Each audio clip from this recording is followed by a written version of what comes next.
क्या आपने कभी सोचा है कि KFC के क्रिस्पी और लजीज फ्रेंच फ्राइज़ आखिर घर पर कैसे बनाए जा सकती हैं?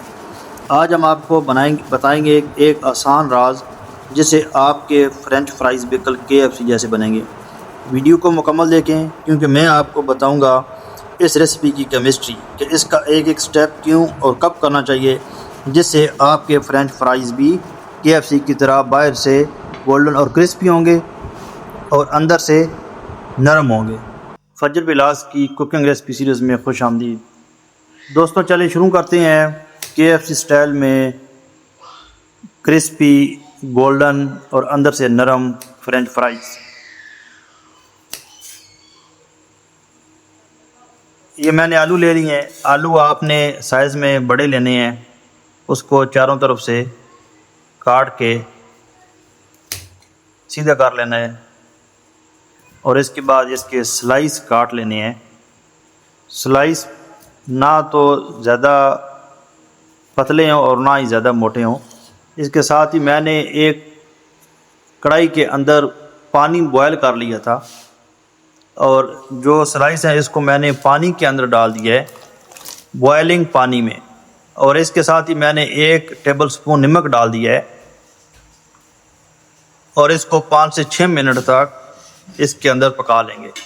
इसको बॉयलिंग पानी के अंदर क्यों डाला है? क्योंकि जब आप आलू के स्लाइस को गर्म पानी में उबालते हैं तो इसका अंदरूनी जो स्टार्च होता है वो अंदर से नरम होकर पकने लगता है। इससे फ्राइज़ बाहर से क्रिस्प और अंदर से फ्लफ़ी बनती है।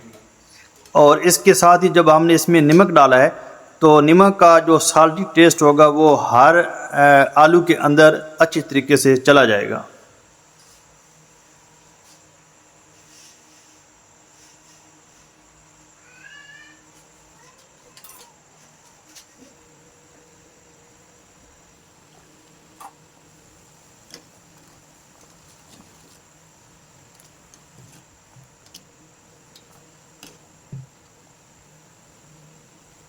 पाँच से 6 मिनट हो चुके हैं।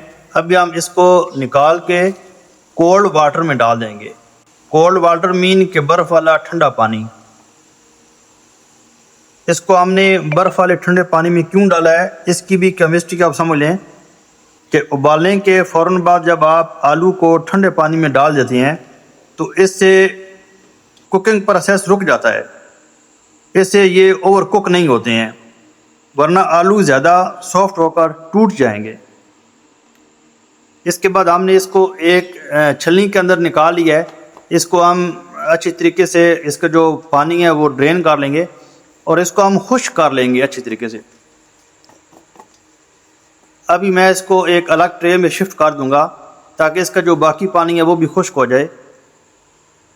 अभी मैंने इसको पंखे के नीचे इसको रख के अच्छी तरीके से आधे से पौना घंटा इसको मैंने अच्छी तरीके से ड्राई कर लिया था। अगर आपके पास किचन टॉवल है तो आप किचन टॉवल के साथ भी इसको आप ड्राई कर सकते हैं।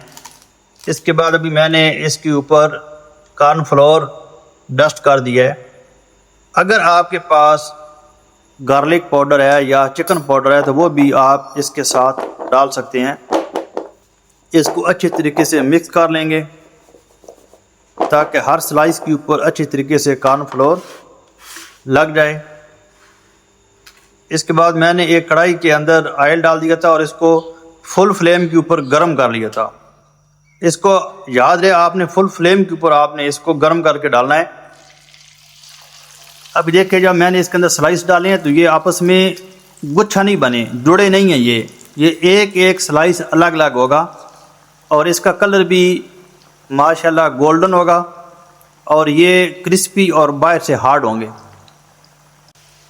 ये जो स्टेप मैंने किए हैं, अगर आप भी इस तरीके से इसको करेंगे, फॉलो करेंगे, तो यकीनन आपके फ्रेंच फ्राइज़ भी इसी तरह बाहर से गोल्डन, हार्ड, क्रिस्पी और अंदर से सॉफ्ट और फ्लफ़ी बनेंगे।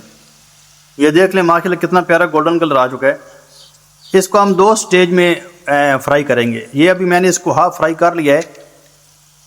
इस मौके पे ऊपर अगर आप इसको फ्रीज़ करना चाहते हैं तो आप एयर टाइट डब्बा लेकर उसको आप फ्रीज़ भी कर सकते हैं।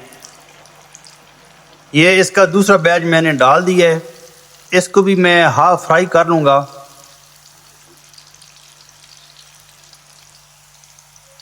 अभी जो पहले मैंने हाफ फ्राई कर लिए थे ये दोबारा मैंने इसके अंदर डाल दिए हैं, ऐसे ये ज़्यादा क्रिस्पी और गोल्डन हो जाएंगे।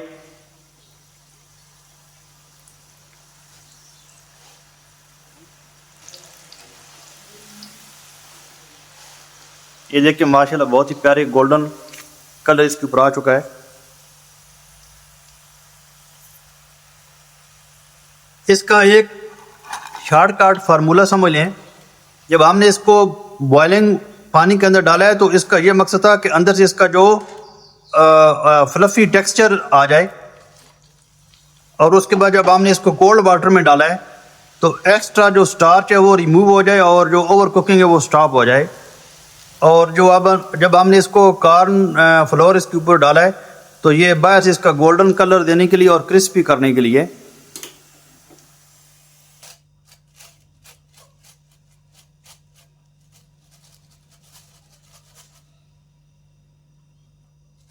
ये देखिए माशाल्लाह कितना प्यारा इसका साउंड है।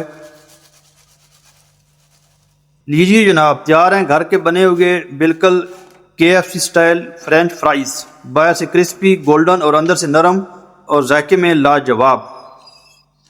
दोस्तों अगर वीडियो पसंद आए तो लाइक और शेयर ज़रूर करें, और मज़ीद ऐसी ही जायकेदार रेसिपीज़ के लिए चैनल को सब्सक्राइब करना ना भूलें। मिलते हैं एक नई रेसिपी के साथ, इजाज़त चाहता हूँ। अल्लाह हाफिज़।